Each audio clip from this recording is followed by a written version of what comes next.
last election. Schiff said the evidence his committee has amassed shows that the president wanted Ukraine to announce those, quote, sham investigations. And he was willing I did actually. I think I check it out here, but I got a couple of that aid did finally traffic videos and after a whistleblower's complaint triggered an investigation. And there's new evidence since the Intelligence Committee's public hearing, Schiff said. Phone records between the president's personal attorney, Rudy Giuliani, and the Office of Management and Budget. Certainly the phone records show that there was considerable coordination among the parties, including the White House. And a surprise development, the 300-page committee report accuses those closest to President Trump, including Vice President Mike Pence, Secretary of State Mike Pompeo, and Acting Chief of Staff Mick Mulvaney, of being knowledgeable of or active participants in the president's scheme. Schiff pointing to this moment, Mulvaney acknowledging in the White House briefing room that there was a quid pro quo. I have news for everybody. Get over it. There's going to be political influence in foreign policy. Are we prepared to just get over it? If we do, Schiff warned, we are signaling to any future president they can engage in whatever corruption, malfeasance, or negligence, and they are beyond accountability. Tonight, Republicans, who already released their own 123-page report, fired back. They're having one big problem, and the big problem is the president did nothing wrong, and they can't prove it. And so let's get to Terry Moran. He's live on the Hill tonight. And Terry, the House Intelligence Committee is voting this evening, we know, to then send this report to the Judiciary Committee. That committee already set to begin hearings tomorrow. That's right, David. Those hearings will give the committee a chance to take a look at this report and decide on whether to charge the president with impeachable offenses, articles of impeachment. They're looking at abuse of power, obstruction of Congress, and obstruction of justice. But they are moving fast. Votes are expected in the committee, maybe in the full House, on the impeachment of Donald Trump by the end of the year. David? Terry Moran leading us off from the Hill tonight. Terry, thank you. A furious President Trump reacting to the impeachment report overseas in London, calling it a hoax as he's received by the Queen and then by the Prime Minister at 10 Downing Street. And that wasn't the only headline he made today. There was the moment with French President Emmanuel Macron. What he said to him, Macron replying, "Let's be serious." ABC's chief White House correspondent Jonathan Karl traveling with the president. As Democrats released their impeachment report, President Trump was heading into a reception at number 10 Downing Street, hosted by the British Prime Minister. On the world stage, with impeachment very much on his mind. I think it's very unpatriotic of the Democrats to put on a performance where they do that. I do. I think it's a bad thing for our country. Later, the president made a severe personal attack on the man leading the impeachment charge for Democrats. yeah, I think people trying to enforce the law should be stopped. He's a very sick man. The president has blocked his top advisors from testifying in the House impeachment inquiry. But today he said that will all change in the trial that would follow in the Republican-led Senate following a vote by the House to impeach. So when it's fair, it will be fair in the Senate. I would love to have Mike Pompeo. I'd love to have Mitch. I'd love to have Rick Perry and many other people testify. But I don't want them to testify when this is a total fix. Today, the president also had harsh words for the president of France, who recently suggested that the NATO alliance was becoming brain dead. That is a very, very nasty statement to essentially 28, including them 28 countries. But Trump himself has had harsh words of his own for NATO. NATO is obsolete, it's old, it's fat, it's sloppy.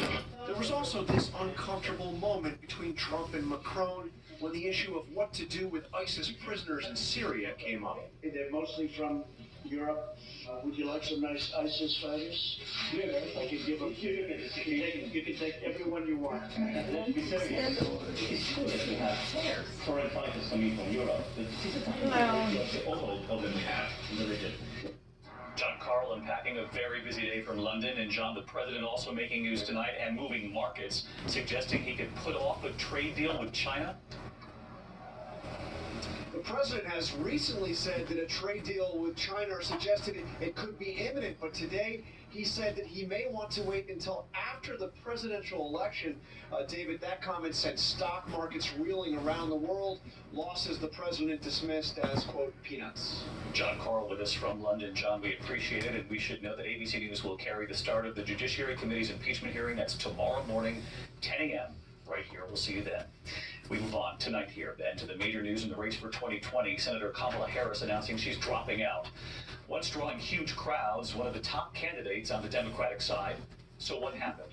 What she said today in her very candid message to her supporters. ABC's Lindsay Davis on the campaign again tonight. A campaign that started with so much promise brought to an abrupt end today, even before the first vote was cast. I'm not a billionaire. I can't fund my own campaign. Senator Kamala Harris, who sought to be the first black female president of the United States, calling the decision one of the hardest of her life. I cannot tell you that I have a path forward if I don't believe I do. She shot to the top tier early, famously taking on Biden for his previous position on mandated busing to integrate schools. There was a little girl in California who was part of the second class to integrate her public schools. And she was bused to school every day. And that little girl was me.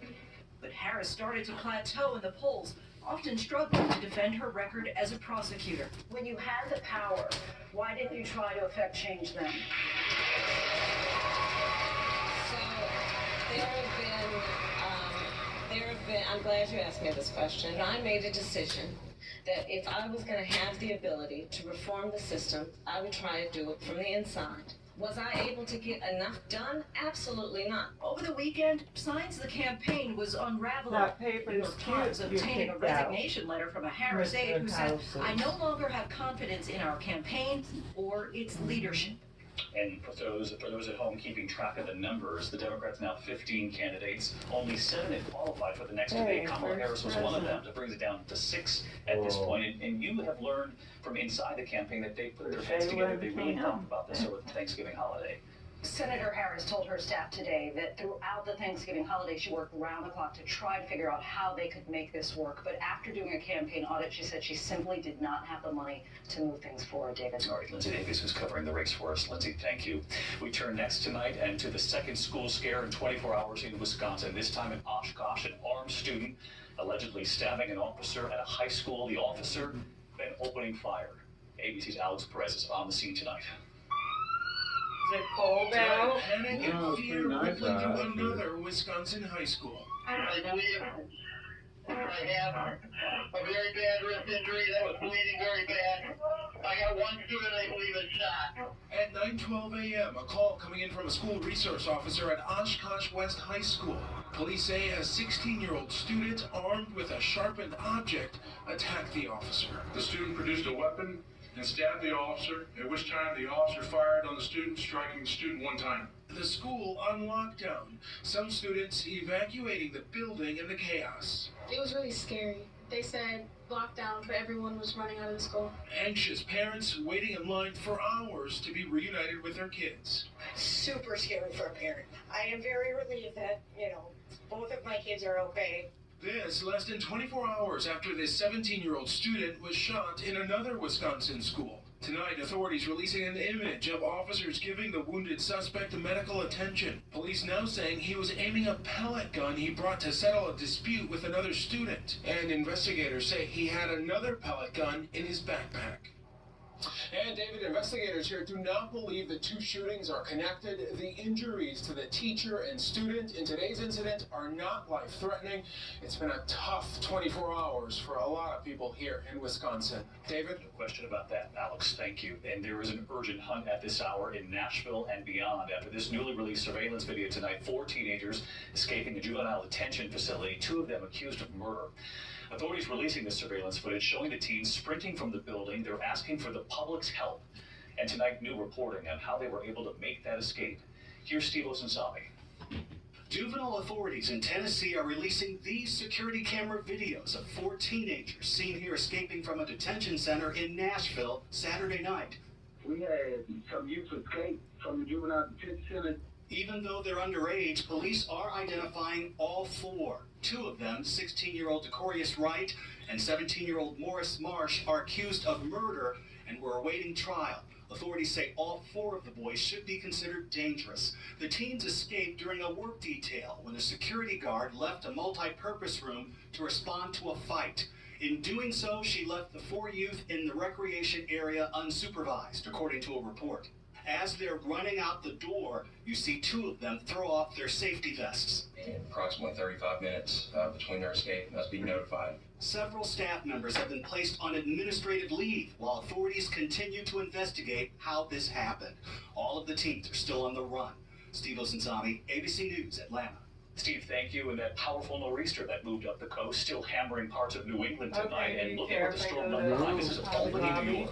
Slapped more than 22 inches of snow. That's the most since 1993. There's those couple enchiladas in there, This tractor trailer jackknifing overnight. Here are the pictures sliding right off of the highway. If you're hungry And in before Situate, I get Massachusetts, back. massive waves And I'll crashing wash into those homes on the couple big coast there. things. So let's get right to meteorologist Rob Marciano, tracking it all again tonight for us. Hey, Rob. Hobby Lobby.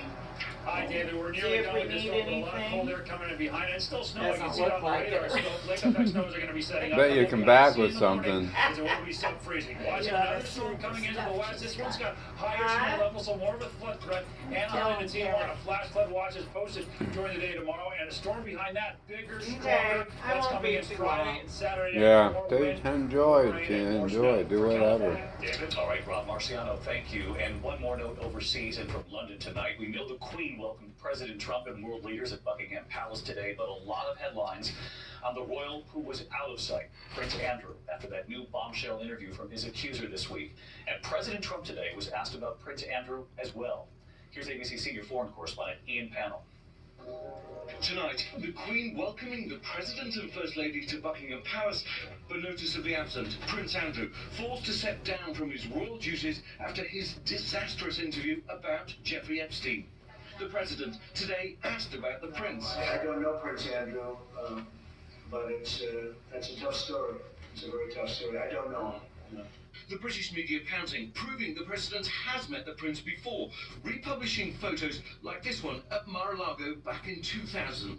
And Andrew even hosted an event with the President during his state visit last June. The royal family now facing fresh fallout from last night's bombshell interview with Virginia Giuffre, who claimed in court filings she was directed by Epstein to have sex with Andrew when she was just 17. Allegations the Prince has repeatedly denied. I didn't expect it from someone that people look up to and admire, you know, in the royal family. It was a really scary time in my life. I had just been abused by a member of the royal family. If Prince Andrew and the palace had hoped they'd be able to draw a line under this controversy, that's just become a lot harder after this interview. David? All right, Ian, thank you. And back here at home tonight in California, Congressman Duncan Hunter has now pleaded guilty to misusing campaign funds, a major reversal after more than a year of denials. The six-term Republican was accused of spending more than $250,000 campaign dollars on extramarital affairs and luxury goods, among other things. Hunter called it a political witch hunt. His wife is now cooperating with prosecutors. There is still much more ahead on World News Tonight this Tuesday. The Consumer Alert, ready-to-eat salads, and sushi, all part of a new recall tonight.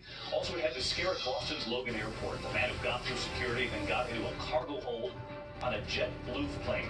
The Chicago police chief fired, breaking his silence today, what he's now saying after being found in an SUV, reports claiming he'd been drinking for hours. And tonight, the actress saying that they're lucky to be alive. 13 members of her family marking the holiday. 2 went to the hospital, and what was then discovered? They then went back and got everyone out. More news ahead.